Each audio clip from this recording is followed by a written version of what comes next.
Hey, what's up guys? It is I, Mark Yoon, and today I'm bringing you hopefully another exciting video. So what I want to talk to you about today may come off as a bit pessimistic at first, but let's try and bear with it. So, should we be excited for Street Fighter 6? Off the cuff, the automatic answer is going to be yes. The stuff we've seen from the trailer thus far is going to probably blow us away in terms of content that we're used to from a Capcom or a Street Fighter game in general, especially for a launch version of the game. This customization character thing and a whole open world-esque kind of story mode is really going above and beyond. It's something that we haven't seen for a while from a major fighting game since something like the 3D era of Mortal Kombat. So I am super excited about stuff like that. The new characters look great, the new designs look awesome. There's a lot to be excited for, but there's also precedent. So I hope that I'm wrong, but Street Fighter 4 came out. It was pretty lackluster at first. The roster was obscenely small, and we still paid full price. This is the same thing that happened, the same occurrence that happened again with Street Fighter 5. Now, Street Fighter 6 is announced, and a lot of us are super excited, but how much money are we going to be paying for this game in the long run? Because there's of us that are early adopters, and we're going to get the first version, and then we're going to buy all the DLC that comes out, and there's the people that are going to be waiting for upgraded editions. Now, I have nothing against definitive editions.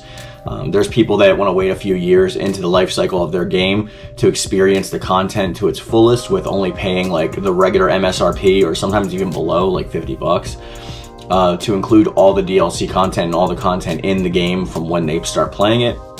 And then there's those of us who creep along and buy every DLC pack that comes out. Well, the ones that jump out to us, not including microtransactions, obviously, but there's stuff like that and I really see the point of the definitive editions, because some people just want to pay 50, 60 bucks for their game, and they wait the 2-3 years till the definitive edition comes out, and I applaud their tenacity for sticking with that. To me, if I did that, I personally feel like I'm too many generations behind a game at the jump-off point, because usually at the launch of a game, that's when the most players are online competing, the most people are in ranked, it's got the best netcode because it's getting the best support, and with every DLC comes the same thing.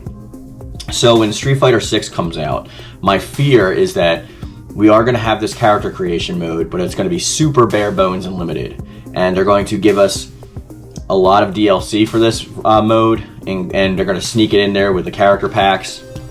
Like, let's say Season 1 is announced, right? And there's like 4 new characters. Just for the sake of saying it, let's say it's like, this is not my prediction, but let's just say it's like, Gouken, just pick any 4 characters you want. And those characters' costumes and move sets, or those characters' costumes will be available for the created character for purchase in that mode, and for use in the various versus modes except for ranked. And then those characters that you purchase become unlockable masters, which you can learn their movesets from. This is what I expect. This is fine. But this is also not going to be an excuse for them to make it super bare bones and limited in the beginning, like off the offset. And I also do not want to see microtransactions to the point where the game is so bare bones at first with the creation engine that you have to actually use real currency to purchase things online. Hopefully a lot of us have learned our lesson from Team Ninja and Dead or Alive 5 and 6, that's going to be a no-no. We're not going to be paying like $1 per costume and stuff like that unless you really want it. Virtual Fighter does this pretty good. Well, they'll charge like $8 and you get like 200 plus items or something like that. That I can actually see as being part of DLC. That's fine, but when you can't purchase it in bulk and you're individually pricing people out and charging like absorbent amounts, like $100 sometimes dollars for a pack or a set, that's not gonna fly with me. So as excited as I am, this is like Capcom's first dip into the water when it comes to this kind of mode. We've seen other companies, especially fighting games, at times take on this kind of task, and it can be super daunting. I think the best example that I've probably seen as the 3D era of Mortal Kombat, with your created, especially in Armageddon, when you like create your characters. They did that pretty well.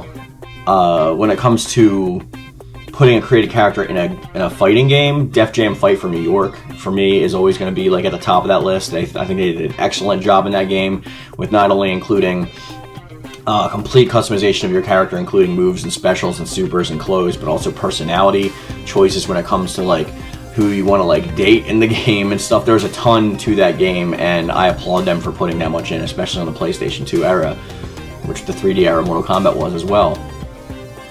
I know a lot of people don't care about this stuff in fighting games. They want to say, well, it's Street Fighter, I don't care about the story. The fact that I run around as a created character is whatever. I just want to hop online and use my characters. I just want to lab my characters and jump into ranks with like my main. I get you guys too, I see you. I'm just saying, like, since they're making the attempt with this stuff, I want to see it fully fledged out and not just like a side annotation of the game, because there are single player fighting game people out there.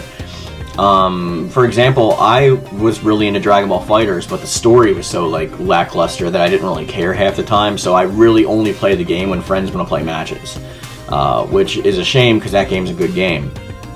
So I wish I had more opportunity to play it by myself, outside of labbing, obviously. And not to be too pessimistic, but Street Fighter V came out, it was like in the worst condition of any Street Fighter game. This game came out, it didn't even have a story mode. Like, I think what did it have? It had like arcade and like ranked, and versus, and that was pretty much it. Like, there was a really bare bones roster, and these games become awesome over time. Like, if you get the Championship Edition plus the season that comes after the Championship Edition for Street Fighter V, then you have a huge game with a full roster and in-depth modes. But are you paying just that, or are we going incrementally season by season and picking up just the stuff we like, and then how much are we spending on this? So what I'm saying is, I hope that Street Fighter this time around doesn't necessarily do the different versions of the game. Like, don't give us an arcade edition, don't give us like an ultimate edition, don't give us like a champion edition like this. I want us to just have the game, the DLC, and then at the end of the DLC's lifetime, then I want to see that final definitive edition that people can wait for. I think most people would agree with me on that. I don't think that's too much of a controversial opinion. When it comes to the rest of the game, like the modes and stuff, like I said, there's ways that you can do it, and there's ways that you can really mess it up. I also hope that the development budget was large enough for this game that the single player content doesn't take away from the multiplayer content, because I know that's also a very big concern of the actual fighting game community, is that if you're putting so much development time into this stuff, are there going to be a lot more bugs or infinite combos or like broken characters? Is the balance going to be there? Hopefully they're working with two separate teams to do the story aspect, the single player aspect, and then the versus aspect, the multiplayer aspects. And I hope they are focusing on that stuff, especially netcode. And I know we saw little dabblings and hintings of this with like Street Fighter Cross Tekken having like customization options, and I thought that was only because Tekken has customization options, which obviously a lot of them are biting off of Soul Calibur, because Soul Calibur started that with Soul Calibur 3. And, you know, Mortal Kombat Armageddon actually came after that. So where I'm going at with this is, I want to be excited, and I think it will be worth it at launch, but I really want to be scrupulous with my money and make sure that they're treating us right, and make sure that they're not going to try and make sure that they're going to milk us for like 6 years off of this game and then throw out a definitive edition. I was seriously ticked off when the CE version, the collector's edition, came out for Street Fighter V, and this was pined as supposed to be the ultimate edition, and I bought it, and I'm like, awesome, now I have the complete game, even though I've had Street Fighter V launch game, I've had Street Fighter V arcade edition, I've had Street Fighter V, like, I've had all of them, but I finally got collector's edition because there was some DLC that I didn't get, so I was like, alright, I'll get this digitally, I'll have everything. Then they go and announce another season after that, and I'm like, come on, like, and I still haven't bought it. I'm like, why am I gonna buy another season of this game when Street Fighter 6 is right around the corner? I don't know, man. Like, maybe I'm different from that, but I play far too many games to, like, sink that much money into a game I'm probably gonna play a few times before the next one comes out. I don't know, and I still play 4 a lot, but I don't know. I guess it's just like a rambling video trying to ascertain for myself whether it's worth it to buy this game up front or not. So I will be posting a poll on the community tab as well to hear from you. So please go vote on that if you can, because it'll give me a better idea, and I might make a video on that poll when it's completed. But now it's my turn to leave the question over to you. Do you guys think that it's going to be worth it to buy this at launch? Or are you waiting for a second or a third or a final version of this game? Are you going to buy all the DLC as it comes out, or are you going to wait until those interval versions of the game actually come out? Any and all thoughts are always welcome in the comment section down below, guys. I would love to hear from you below. Please give me your honest opinion. I will respond to most of them. And that's going to be the video for today. So hopefully it wasn't too pessimistic. I tried really hard to just make it about my opinion and not like matter-of-fact stuff, but I guess now it's your turn to tell me how you feel. And as I always say, guys, I love it. Thank you. And thank you.